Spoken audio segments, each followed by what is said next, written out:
hated that job, and I clung to that job. 10 years in a place without heat, 6 years at a job I felt stuck in. Maybe I was afraid of change. Are you? When I was 29, I told myself the next acting job I get, no matter what it pays, I will, from now on, for better or worse, be a working actor. And now I didn't have either the internet or a cell phone or a job. But something good happened. I got a low-paying theater job in a play called Imperfect Love, which led to a film called 13 Moons with the same writer, which led to other roles, which led to other roles. And I've worked as an actor ever since. I didn't know that would happen. At 29, walking away from data processing, I was terrified. But this made me very hungry, literally.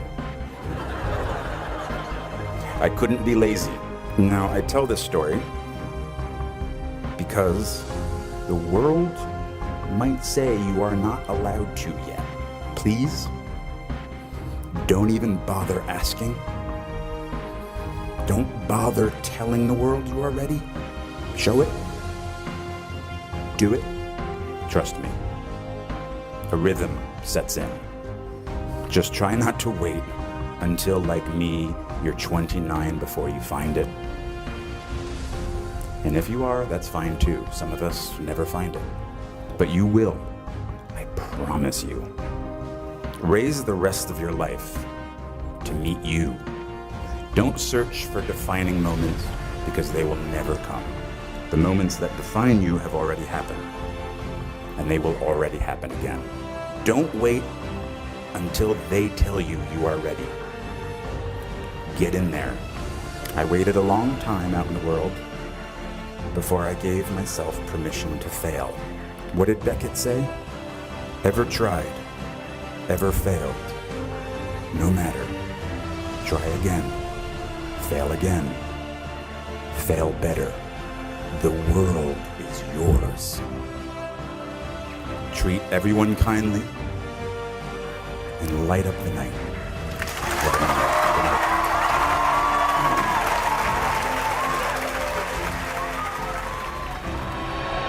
You know, my mother had me when she was 16 years old.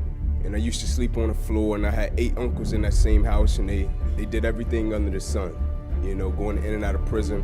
And my mother, she worked at Wendy's, and she would get off work at Wendy's, and I would be about the last kid sitting in the park, and I would be waiting on my mother.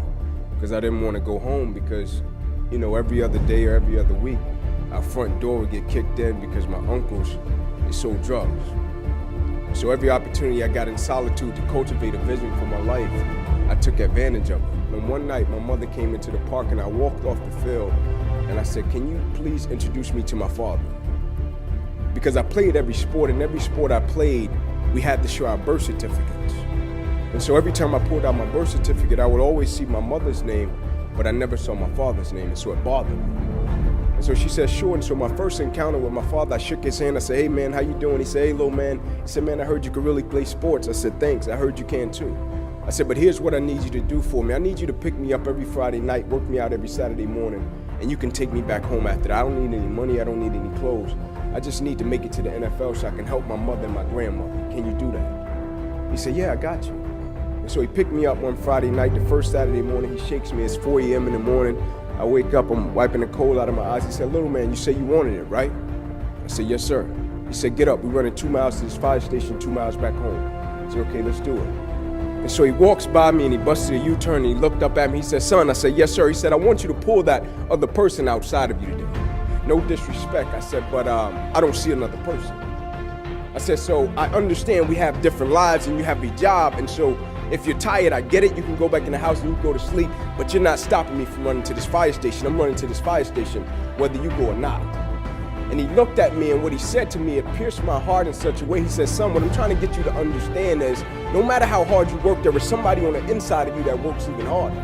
He said, no matter how dedicated you are, there is somebody on the inside of you that's more dedicated. No matter how committed you are, there is somebody on the inside of you that's more committed. And you don't even know what commitment is yet. You think commitment is just saying, yes, I'll do it. But what commitment is staying true to what you said you were going to do long after the mood that you have set it in has left. Meaning on the days when you don't feel like doing what you said you will do, you get up and you do it anyway. That's what builds character. And he said, I need you to understand the concept that there's another person on the inside of you, because one day in your life you will face something that's a lot tougher than you, and your strength and your drive and your commitment and your work ethic won't do it. You have to realize that it's something on the inside of you that's greater than anything that life can throw at you, and immediately I got it. And so when my life changed, not only did my football career end, I got a paralyzed right arm and hand behind me. Life changed overnight. But I was extremely grateful for it, because the whole time I understood that you have to tap into in order to get through one of the darkest, toughest, roughest moments of your life. There's another person on the inside of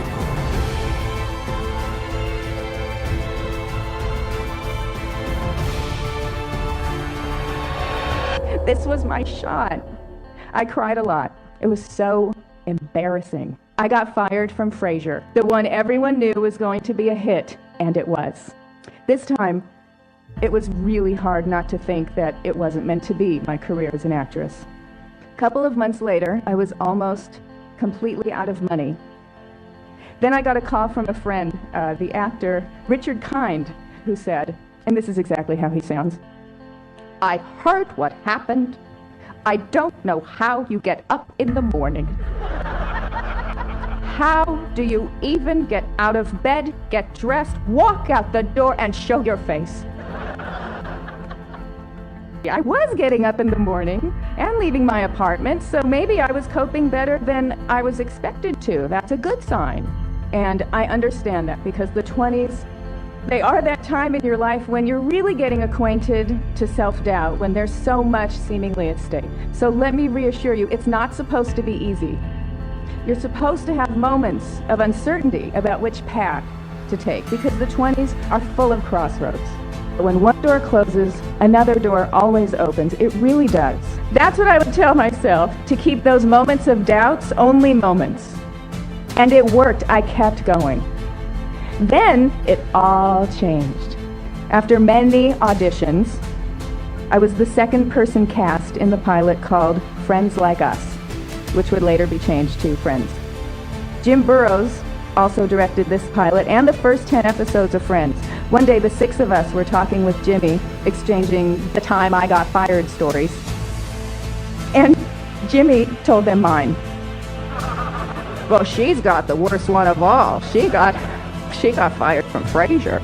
Well, it's a good thing you got fired, or you wouldn't have been on this show. He was right. And it was a good thing I didn't get Saturday Night Live. And that Romy and Michelle, that pilot didn't work out. And every other disappointment that happened.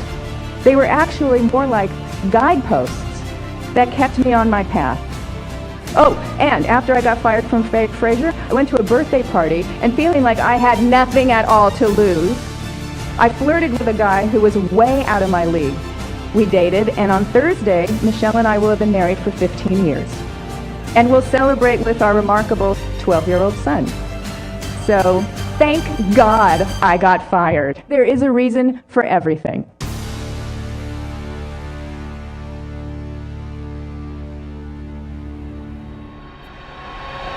I had a lot of fail. I failed for funny things that I failed a key primary school test for 2 times. And I failed 3 times for the middle schools. You know, for 3 years I tried to fill in the universities. So I applied jobs for 30 times, got rejected. I went for a police, they said, no, you're not good. I went to even the KFC. When KFC came to China, come to my city, 24 people went for the job. 23 people were accepted. I was the only one guy. And we went for police. 5 people, 4 of them accepted. I was the only guy that I received it. So to me, being turned down, rejected. Oh, by the way, I told you that I applied for Harvard for 10 times, rejected. I know I'll be rejected. I just don't want to say that. Yeah, sorry now. I think we have to get used to it. We're not that good. Even today, We still have a lot of people reject us.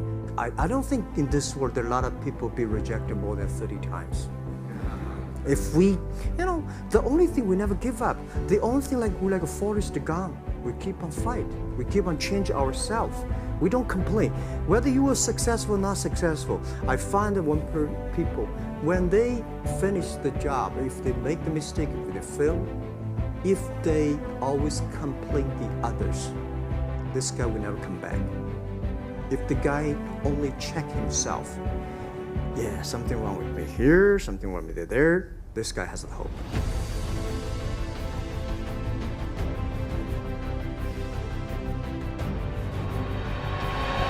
I said yes when I wanted to say no, I don't want to do that.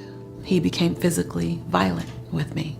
I'd never been in an abusive relationship before, and I felt as if I didn't have the profile of a woman who would ever be abused, verbally, emotionally, and sure not physically. And I remember when that relationship finally ended, and I was grateful that it ended and I was alive, because there were some days when my life was in danger. I had so much guilt and anger and blame, and more than anything, shame. How did I get here? And the bigger question was, how will I get out? How do I move from this place? I remember sitting in the doctor's office, sitting on the table, and she asked me a myriad of questions. She left the room and came back with a piece of paper in her hand, and she said, "Lisa, you are clinically depressed, and I need to give you this prescription." I looked at the piece of paper, and it said, Lisa Nichols Prozac.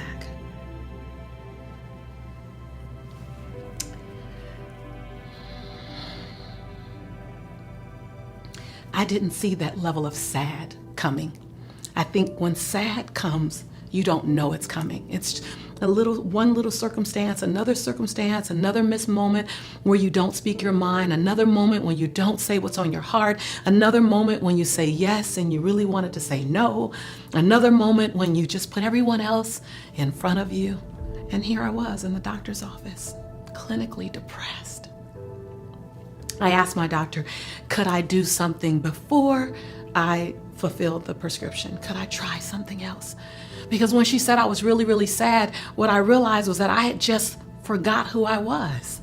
That I had become Jelani's mom, that's all I was. I had become his fiance, that's all I was. And then I was the woman that he abused. And then I was the daughter trying to hide the abuse from my father and my mother. And then I was the motivational speaker trying to hide the fact that I was sad from everyone.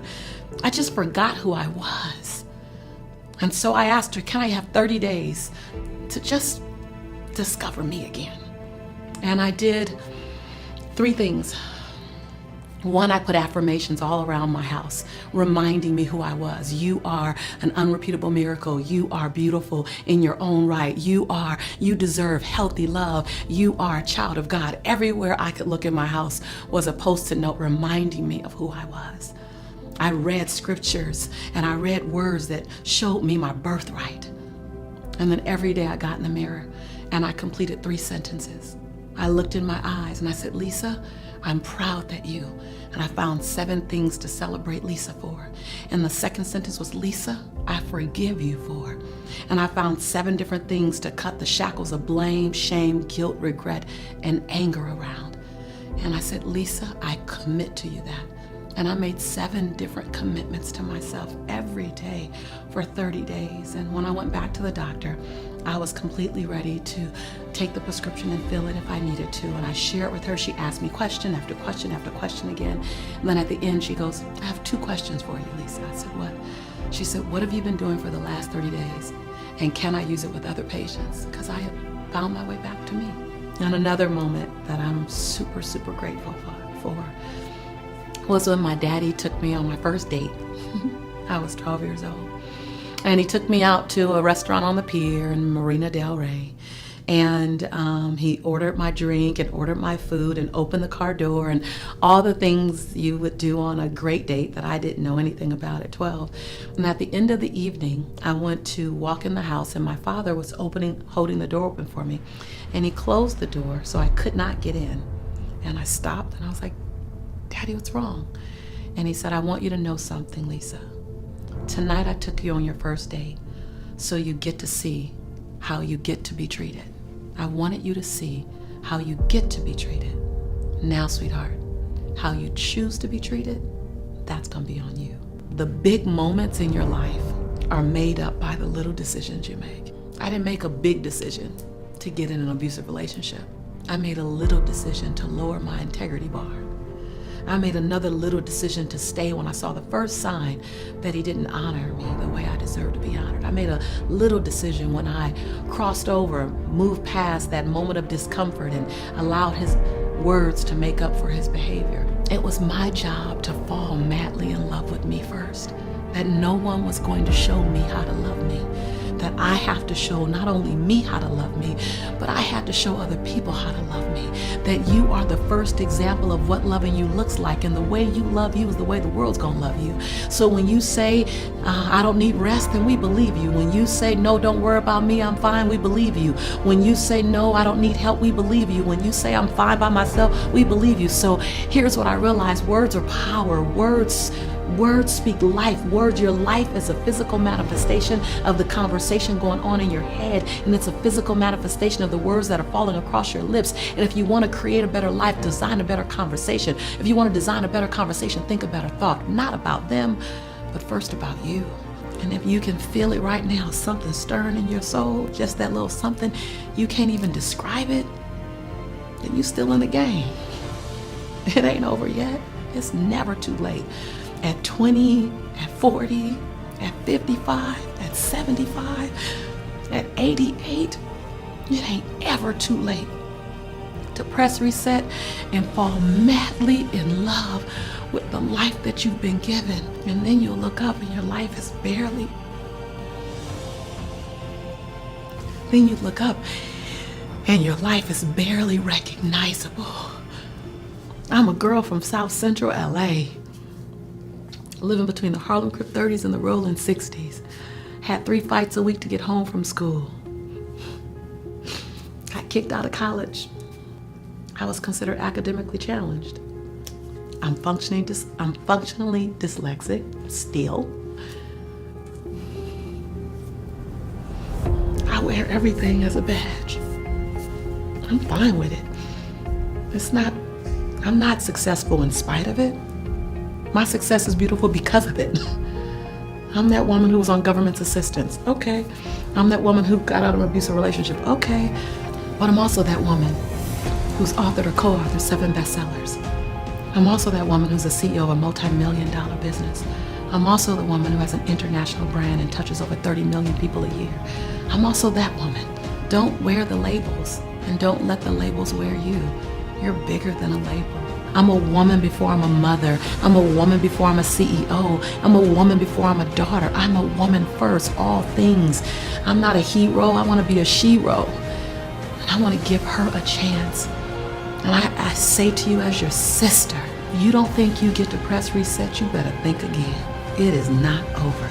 Matter of fact, it just begun.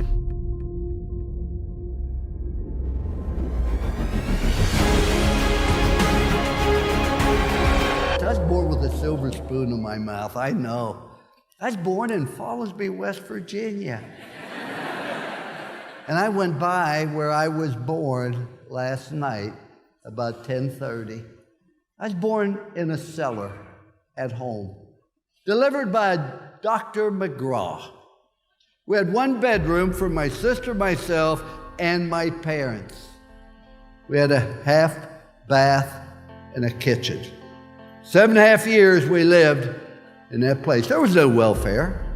There was no food stamps. There was no safety net. But I always had plenty to eat. Because every time I asked for seconds, my dad would say, no, you had plenty. But the reason I was born with a silver spoon, my dad had only gone to the 3rd grade. That's all the education he had. But why was I born with a silver spoon in my mouth? Because I was taught by my parents that life's a matter of making choices, wherever you are, good or bad, because of choices you make. Don't blame anybody else, but if you get an education, you're willing to work and overcome problems and difficulties, in this great country, you can amount to something. That's why I was born with a silver spoon. I was in this country and I was taught personal responsibility for choices you make. And when we talk about a commitment to excellence, that's a choice you make. What do you want to do? Having hopes and dreams and ambition. See, I think that is absolutely critical. Don't make the mistake I made. I've done a lot of dumb things, but let me tell you the one thing I regret. We went to the University of Notre Dame. We took a program on the bottom. We took it to the very top. And for 9 straight years, we went to a January 1 bowl, the sugar, the cotton, the orange, or the fiesta. Nobody's done it before. Nobody's done it since. We put it on top and we maintained it. That's the thing I regret the most. See, there's a rule in life that said you're either growing or you're dying. The tree's either growing or it's dying. So's grass, so's a marriage, so's a business, so's a person. Doesn't have a thing to do with age. My birthday candles cost more than a cake. But it has everything to do, am I trying to get better? Am I trying to prove? We got on top and say, you know, this is pretty good, let's maintain it. Let's not take any risk. We finished second in the country at Notre Dame. Everybody called me an idiot. Guy finishes last in medical school, they call him doctor. That doesn't seem fair. When I left Notre Dame, I never thought I'd coach again. Where'd you go from Notre Dame? According to my mother, you go directly to heaven, you sit by the Pope. You don't coach anymore. And then I went to live in a town where the average age was deceased. And what I found out, I wasn't tired of coaching. You have to have something to hope for, something to dream. And even though you've done great things so far, what's going to happen now? I want to give you a simple plan. Life doesn't have to be complicated. I try to keep life simple. Do you realize there are only 7 colors of the rainbow? Only 7. Look what Michelangelo did with those 7 colors.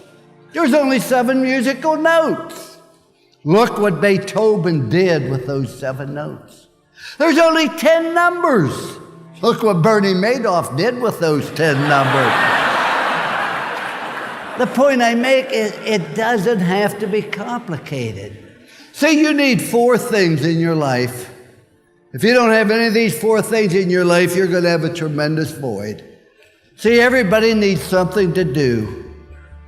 Number 2, everybody needs someone to love. Number 3, everybody needs someone to believe in. In my case, is Jesus Christ, our Lord and Savior. But the 4th thing you need in your life is you need something to hope for. There's never a right time to do the wrong thing. And there's never a wrong time to do the right thing. Just do what's right. I think it's right beyond. It's right beyond time. See, ladies and gentlemen, enjoy life. Have fun. You're going to have problems. You're going to have difficulties. That's part of life. And don't tell people about your problems. Do you know that 90% of the people don't care? And the other 10% are glad you got them. So you're better off keeping yourself. You're going to have problems. But have fun with what you're doing. People say, did you have fun doing the ESPN? Not really. Because if you have fun being here, people have fun being around. Doesn't mean I don't do dumb things. And sometimes I wasn't real honest. Do everything to the best of your ability with time allotted. You know, ladies and gentlemen, not all of us be All-American. Not everybody can be first team. Everybody can be the best you're capable of being. And I want to tell you, if you want to fail, you have the right to fail. That's what's great about this country. You do not have the right to cause other people to fail because you don't do everything best your ability. When you join a spouse, you bring a child in the world, you join a business, you join a team. You have obligation, responsibilities, and you owe it to other people to do the maximum you can at each and everything you do. It's not complicated. And the last rule, to show people you care. And you walk in the room, your attitude, hey, here I am, look at me. It's not, no. Your attitude, there you are, how can I help you? I wish I knew those 3 rules when I was 21. I've used them for the last 40 years. There's a statue of me at Notre Dame. I guess they need a place for the pigeons to land, but if you go look at it, just don't look at 3 words on the pedestal. Trust, commitment, love.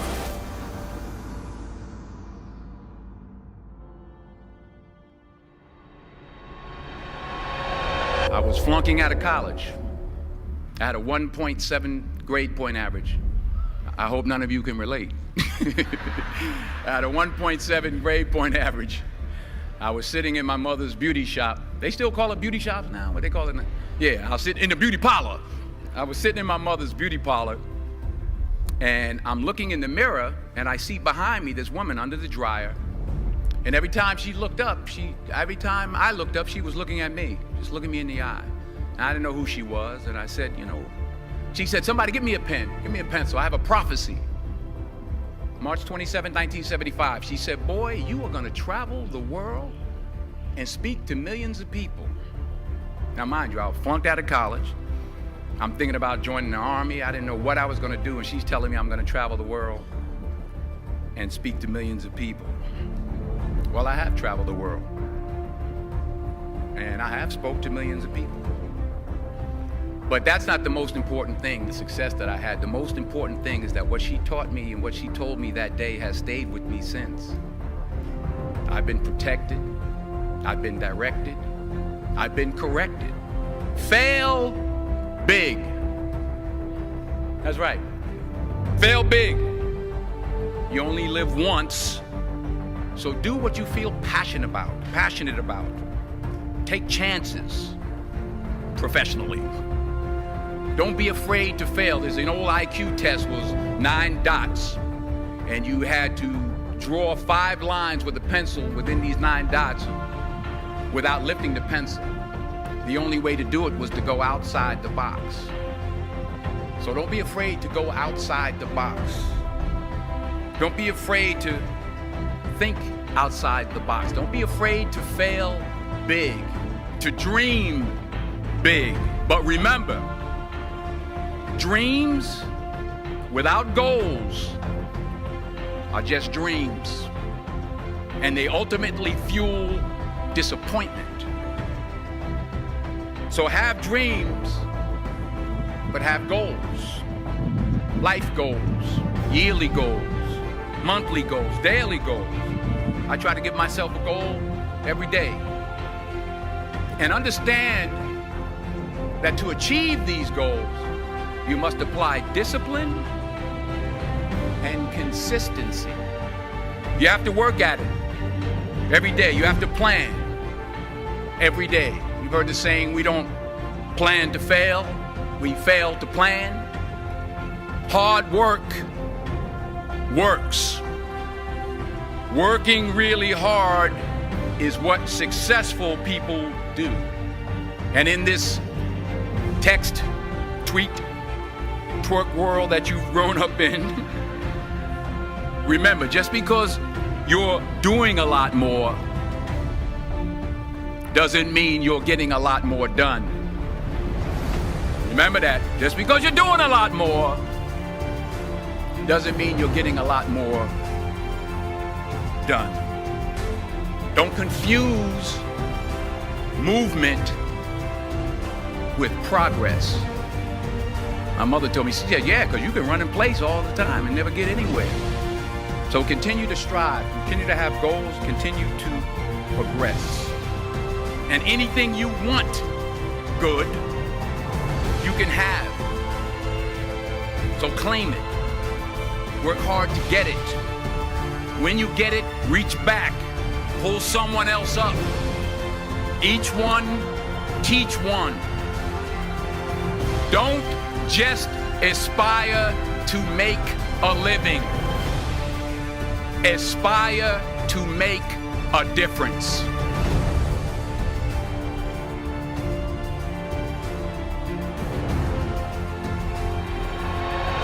I was 18 years old when I got married. I belonged to a very conservative family, a Baloch family, where good daughters never say no to their parents. My father wanted me to get married, and all I said was, if that makes you happy, I'll say yes.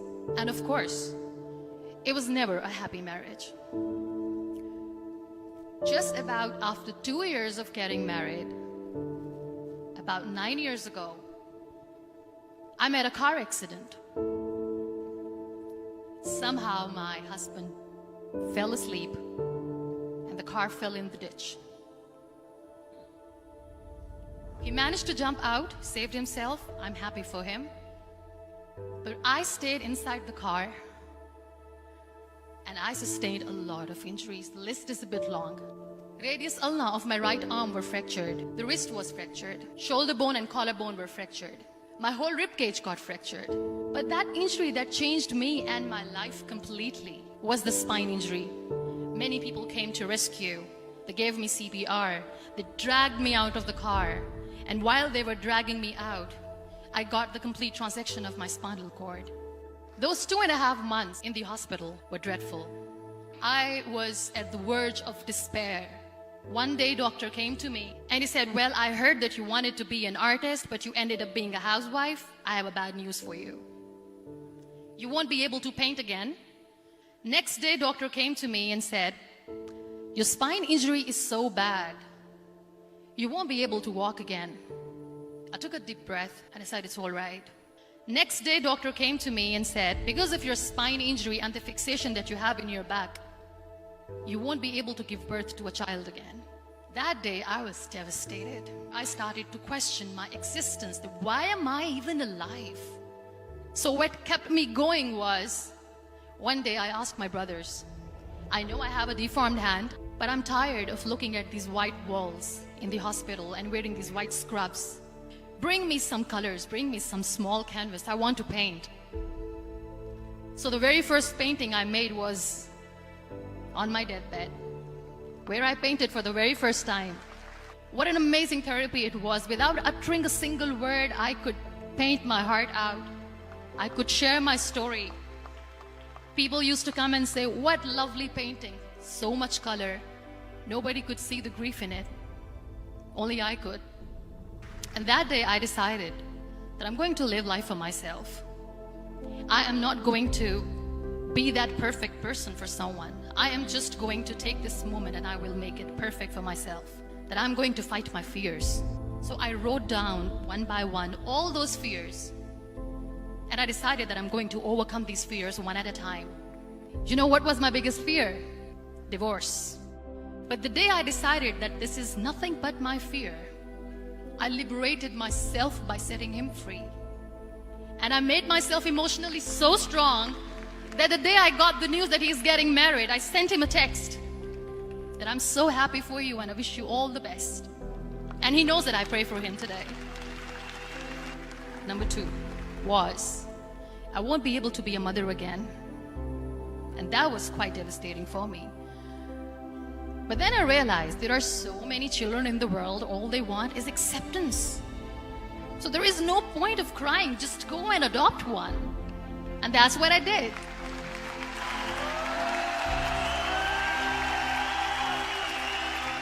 I gave my name in different organizations, different orphanages, and I waited patiently. 2 years later, I got this call from a very small city in Pakistan. I got a call and they said, are you Muniba Mazari? There is a baby boy and would you like to adopt? I could literally feel the labor pain. I said, yes, yes, I am going to adopt him. I am coming to take him home. And that day, I was 2 days old, and today he's 6.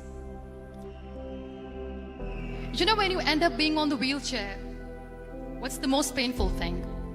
People think that they will not be accepted by the people because we, in the world of perfect people, are imperfects. So I decided to appear more in public. I started to paint. I have done a lot of modeling campaigns. I decided that I'm going to join the national TV of Pakistan as an anchor person. I became the National Goodwill Ambassador for UN Women Pakistan, and now I speak for the rights of women, children. I was featured in BBC 100 Women for 2015. I'm one of the Forbes 30 under 30 for 2016. So when you accept yourself the way you are, the world recognizes you. It all starts from within.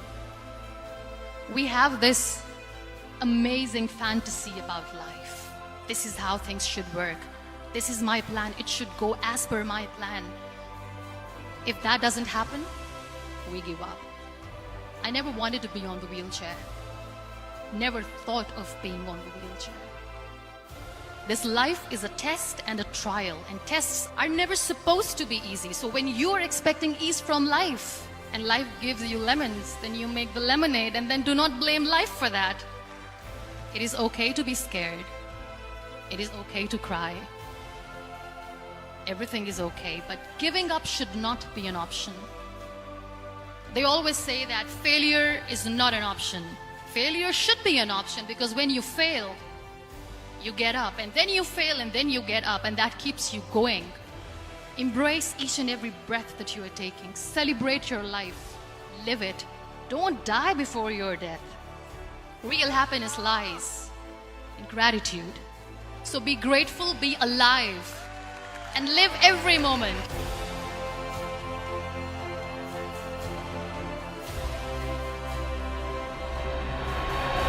If you want to change the world, start off by making your bed.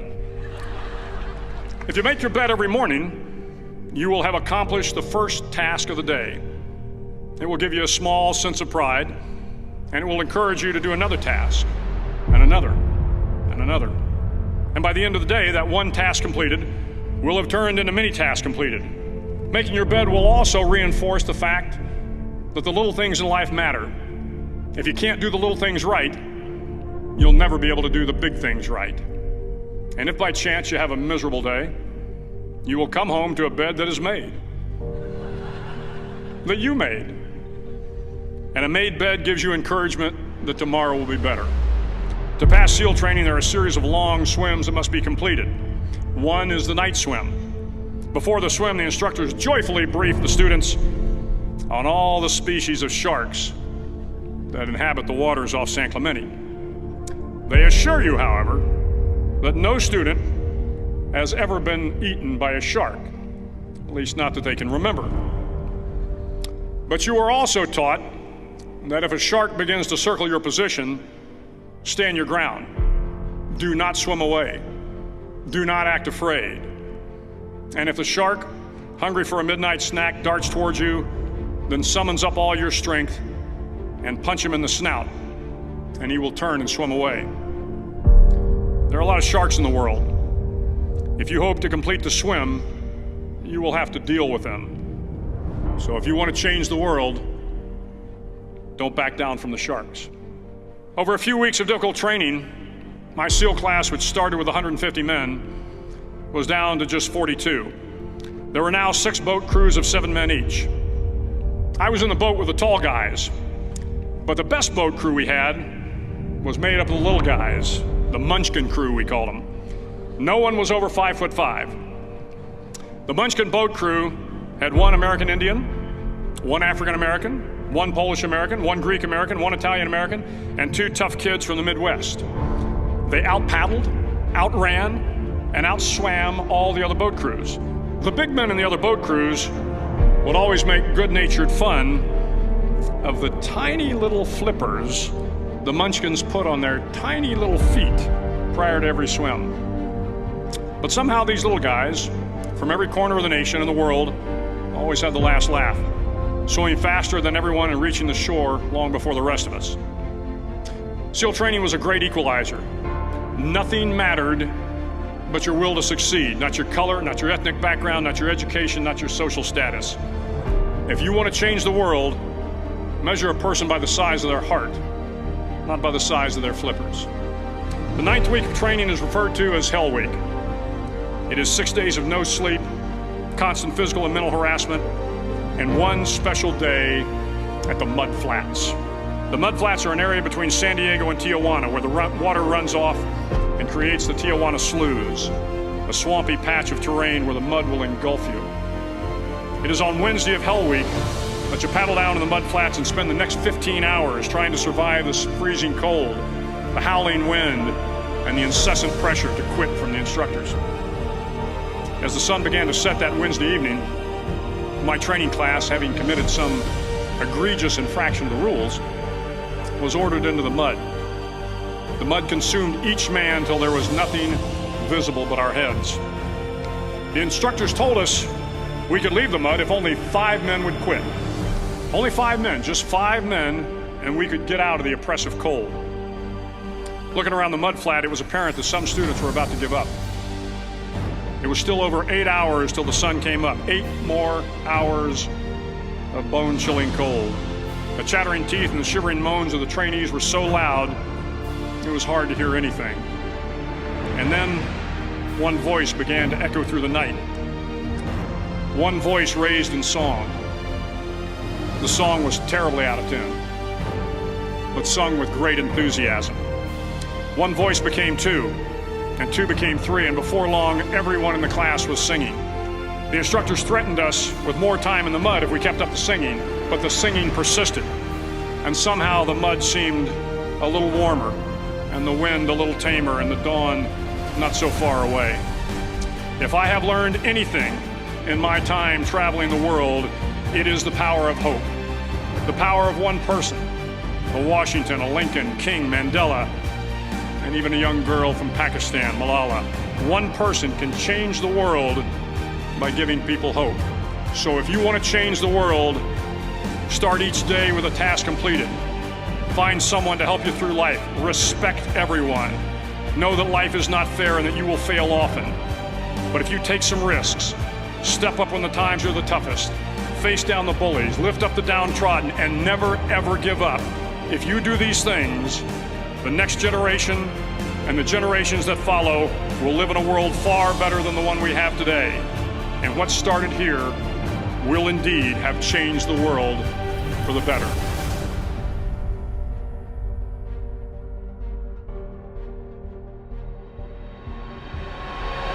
The wisest person I ever met in my life, a third grade dropout. Wisest and dropout in the same sentence is rather oxymoronic, like jumbo shrimp.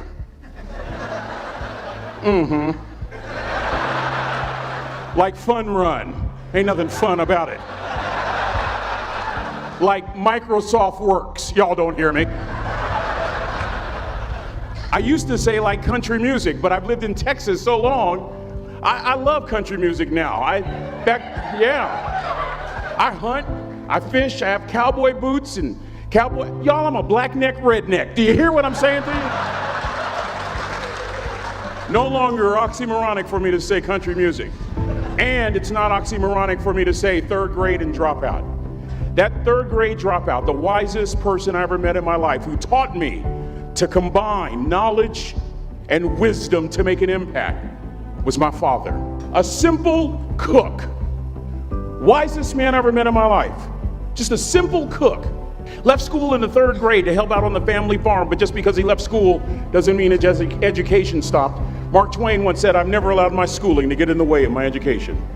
My father taught himself how to read, taught himself how to write, decided in the midst of Jim Crowism, as America was breathing the last gasp of the Civil War, my father decided he was going to stand and be a man.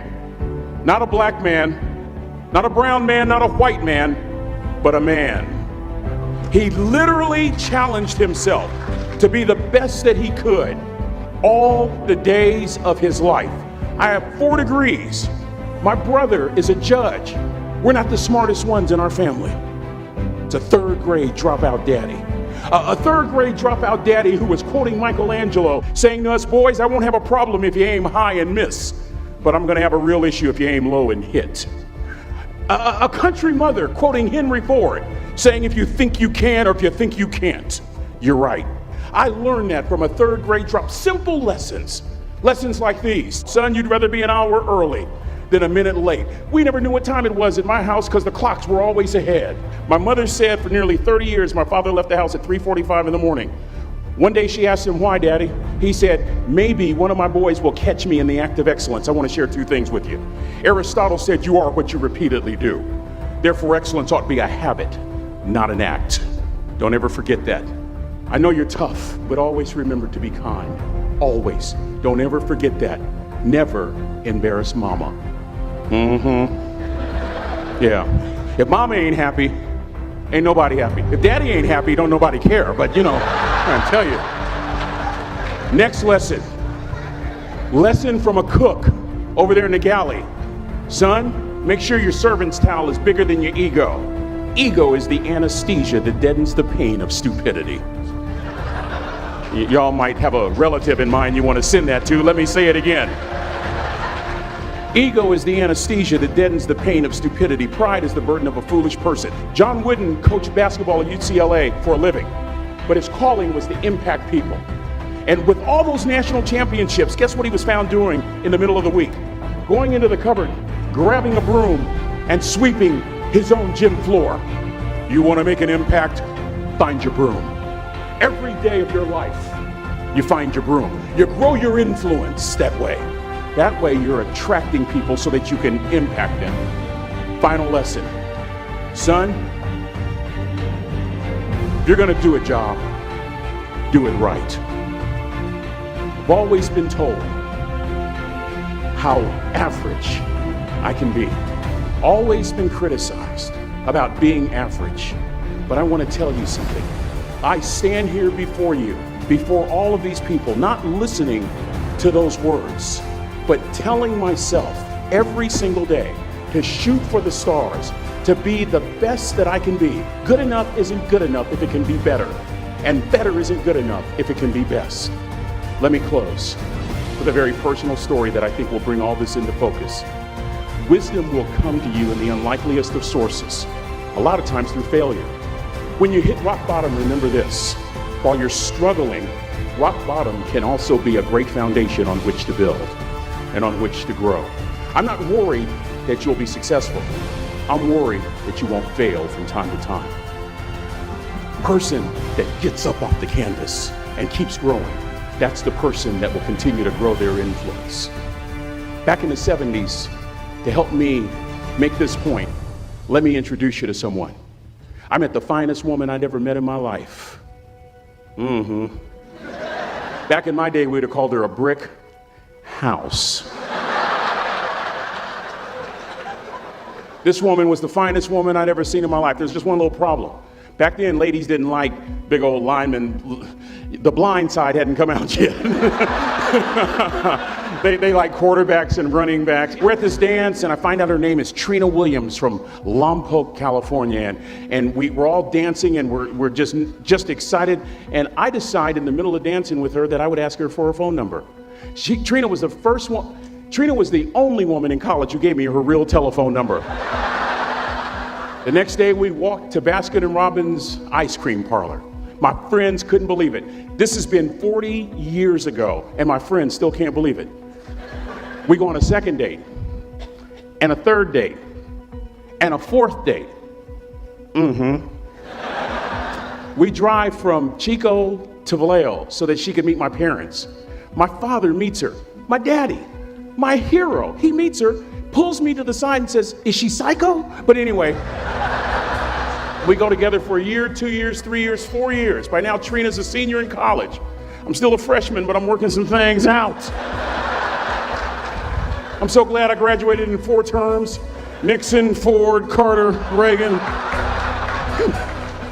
So now it's time to propose. So I talk to her girlfriends, and it's California, it's in the 70s, so it has to be outside. You have to have a candle, and you have to have, some chocolate. Listen, I'm from the hood. I had a bottle of Boone's Farm wine. That's what I had. She said yes.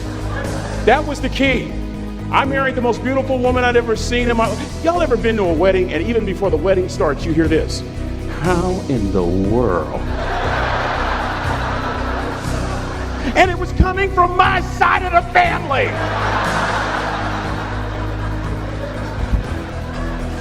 We get married, we have a few children, our lives are great. One day, Trina finds a lump in her left breast. Breast cancer. 6 years after that diagnosis, me and my 2 little boys walked up to Mommy's casket. And for 2 years, my heart didn't beat. If it wasn't for my faith in God, I wouldn't be standing here today.